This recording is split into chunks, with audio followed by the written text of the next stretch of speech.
efemérides de hoy, 22 de julio. Vamos hasta 1921, porque un día como hoy, cerca de Anual, eso es en Marruecos, pues se da, después de la derrota del 98, esta fue tal vez la que más traumó a la España de antes de la Guerra Civil.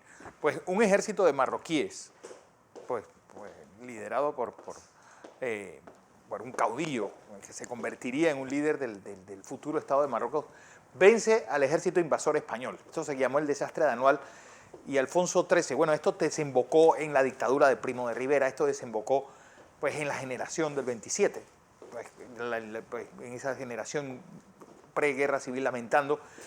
Y cuando le tocó el rescate, Alfonso XIII dijo una de las frases más desafortunadas de su reinado, y que fueron muchas las frases que dice este señor: ¿desde cuándo la carne de gallina cuesta tanto? Hablando de los que se habían rendido y se fueron sodomizados.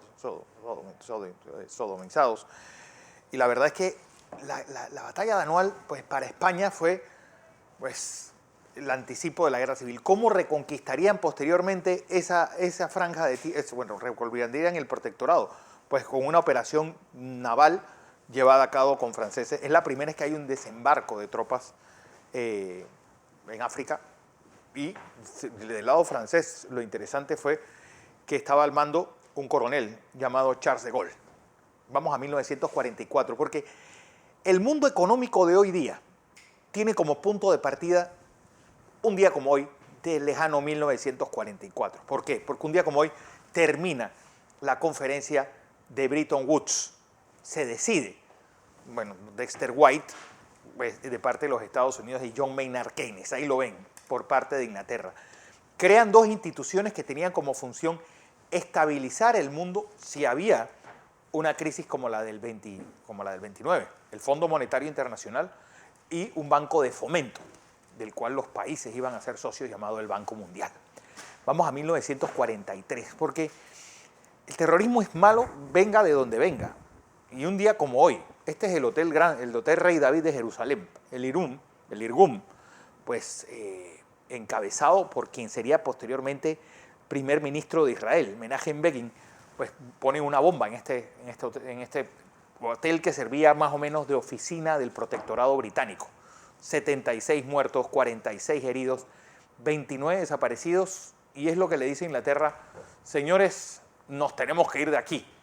Y es lo que hace, bueno, que se vayan tan rápido que dejan un vacío de poder que, bueno, posteriormente termina una guerra entre judíos y árabes, la primera de todas, que fue en el año 48.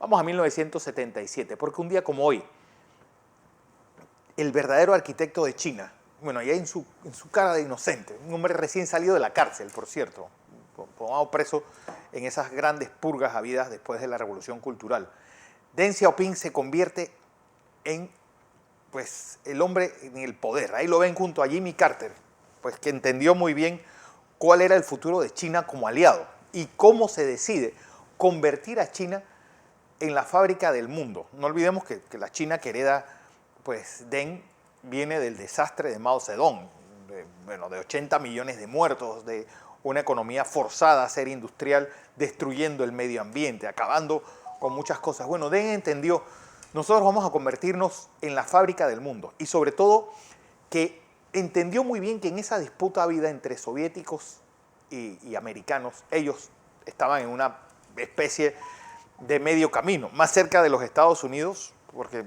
al final su guerra con la Unión Soviética era mucho más profunda, porque era el revisionismo real del comunismo, de sus bases. ¿Y eso qué hace? Pues que este señor lo primero que hace es hacer una gira por los Estados Unidos. Va a Washington, va a Atlanta, obviamente, el presidente era de Georgia, va a Houston y va a Seattle.